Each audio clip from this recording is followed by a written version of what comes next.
Really, what sparked me wanting to do public relations or communications was when the MH370 incidents happened. I thought, why are the communications, what's going on, what's breaking down? In the arrogance of youth, you could definitely do much better. But I think one of the most fortunate things that happened to me last year was I actually got to meet Dato' Najmuddin, who was there on the event. It's a very magical thing to see the person who in a way contributed to what you want to be, who you want to be, and you get to ask him the questions. After that night, I came home and I was like, I really know nothing. And it's for a person that speaks a lot, it's very hard for me to describe how it felt, except humbling.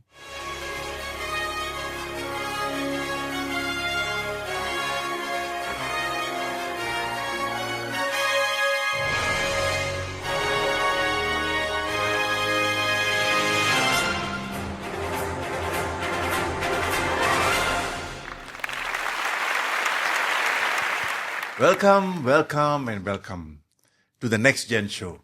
Today, we are going to talk to a bright young man whose passion is in public relations. And on that note, I would like to welcome Delaney to the show. Hi, Delaney. Thank you. Hi. Welcome to the show. Really interested to hear your stories. Hi, Daniel Delaney. I've been in the industry for about a year. Okay. And really how I found myself stumbling into this is as a kid, I really struggled learning Bahasa Melayu.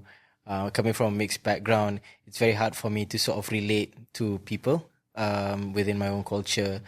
And what happened was, I remember I was in Sungkai, my kampung, right? Sungkai. The night before Raya, or it was the night of Raya, I'm not too sure. But all I remember was, it was very quiet, and this movie stumbled upon me, Zombie Kampung Pisang. Okay. And that was my first introduction to Malay culture, in a way, and it was so captivating to me. Mama Khalid films are wonderful, and then I stumbled on the DG ads, right? And then very quickly I realized, I don't want to build buildings, I don't want to put out fires, I want to tell stories, right? It took me a couple of years after that, I went into drama, theater in high school. And really what sparked me wanting to do public relations or communications, like when I really wanted to do it, was when the MH370 incidents happened. And I thought, why are the communications, what's going on, what's breaking down? In the arrogance of youth, you could definitely do much better. Certainly. Yeah. But there were a lot of lessons to be learned from there. Absolutely. Yeah. And I think the great thing was I didn't know that for a good amount of time. I went into my diploma, UITM, I did mass communication. It was mostly just understanding what theoretically went wrong.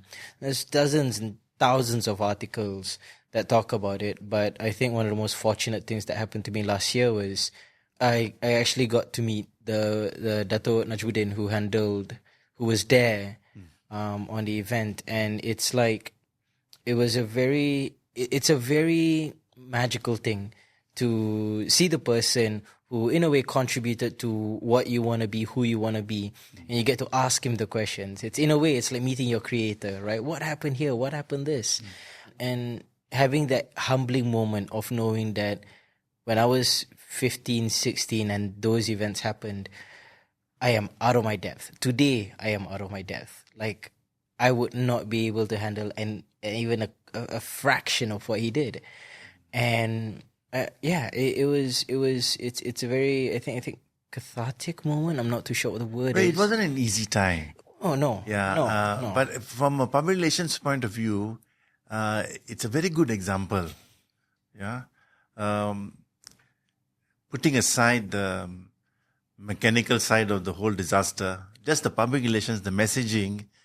I mean, people have written books about it and all that.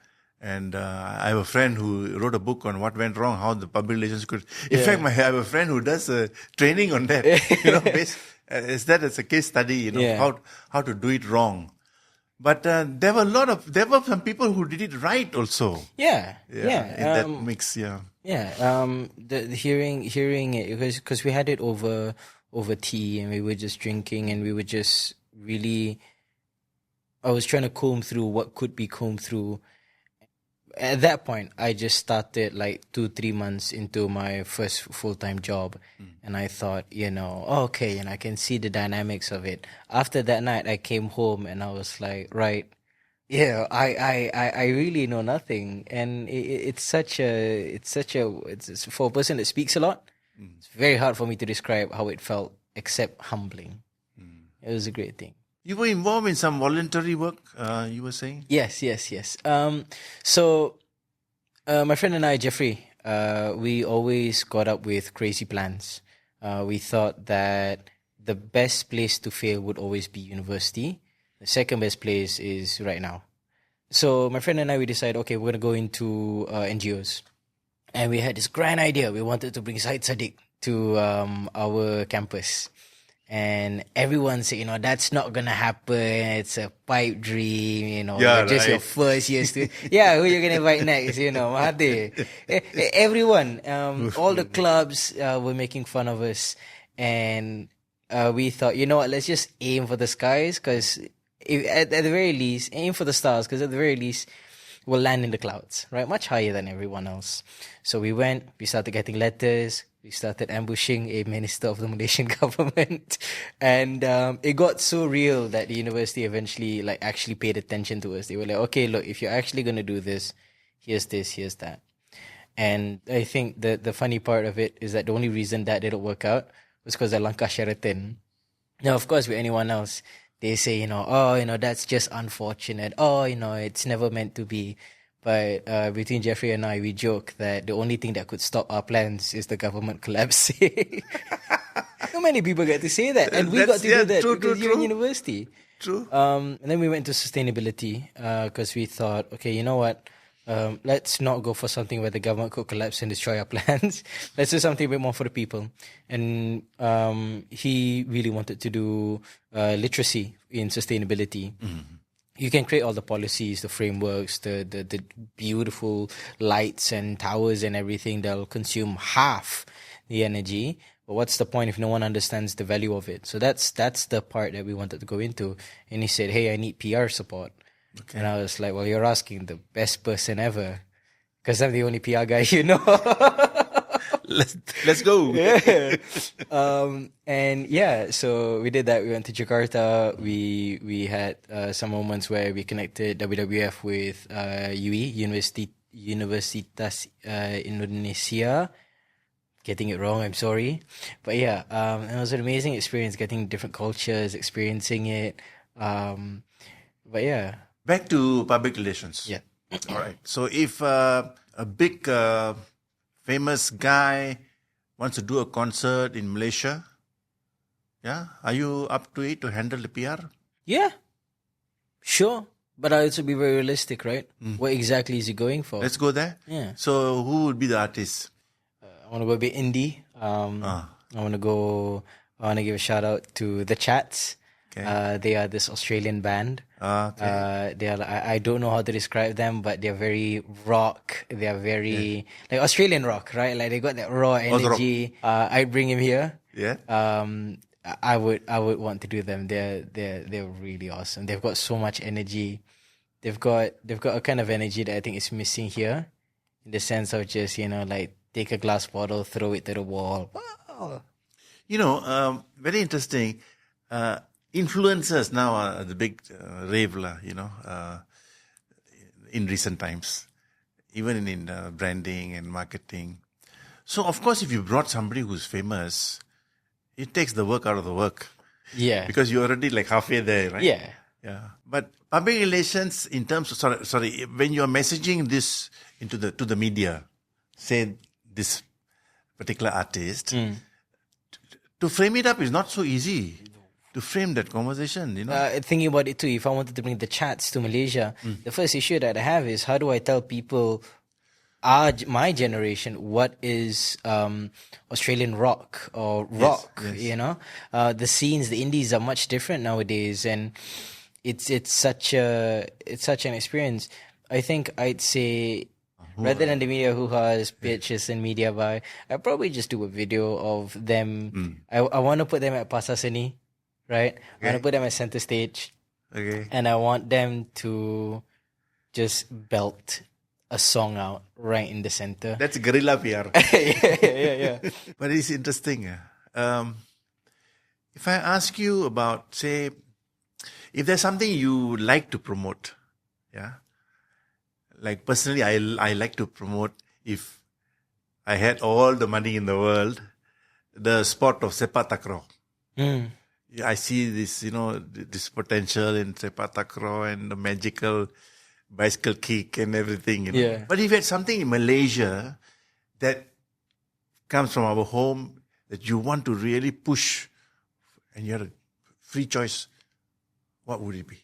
I love flying. I'm sorry, this gets me really explosives. I've always wanted to be a pilot. But the biggest issue with that has always been, the cost of it all, right? Yes. I think flying is something that everyone should do at least once in their life. And I don't mean just as a passenger. I want you at the side of the seat and I want you to feel the plane, right? It's such a feeling because it really puts you in perspective of everything. And even a 30-minute flight, I don't know. What I want to do, if I could have all the money in the world without crashing 15 economies, I'd probably have a sort of weekly rotation where we could take whoever wants to fly, right? All you have to do, maybe you pay 50, you pay whatever, maybe you don't pay. You come in, you sit on a plane with one of the trainer pilots, right? And they just fly you around. And then after a moment, you take the controls and you just move it around safely in a very supervised environment. That is called a trial introductory flight. And I feel like everyone should go one for the rest of their life, for at least once in their lives. Oh, man. There is a certain Have you done peace. it? Yes, it's amazing. Sometimes when I want total peace or when, get too much in your mind, everything is just an issue. I just remember what it was like to be up in the skies of Brisbane, just flying around. The only thing that's bothering you is that the engine at the front's a bit too loud, you're shaking a bit too much, but you're coming over a mountain. Then the wind's coming over and it's hitting you on the side. Now your plane wants to go to the left because it's getting hit, right? And then you just manually move your leg in and then you turn and you straighten out. Oh dear. When that comes naturally, right? It's a very human element that I think people forget. That you could be 2 kilometers up in the air, but you'll know what to do. Just believe. There's a serenity, there's a peace. And it's awesome. Everyone should do it. It should be so much cheaper. And being a pilot shouldn't cost an arm and a leg. It shouldn't. It shouldn't cost what it is. It's such a beautiful thing. It's such an amazing thing, right? Because when you're just going, you're up in the air. Yeah. And my uncle who flies, he's very much like you just focus in the air because down there everyone looks like ants, and they do, and it's such an experience, and it feels like it lasts forever. But then the moment you land and then you go bang, you're thinking, oh, surely we can't do it again, can we? It's a whole thing. Thank you for sharing, Delaney. I want to wish you well and many more flights to go. Yes, many more safe flights to go. Many more safe flights to go. I see the energy, I see the bounce, and I see the happiness, and wish you well moving forward. Thank you very much. Yes. So, ladies and gentlemen, we've come to the end of another episode of the NexGen show. We've been talking to Delaney, and from everything from public relations to flying and beyond. Thank you.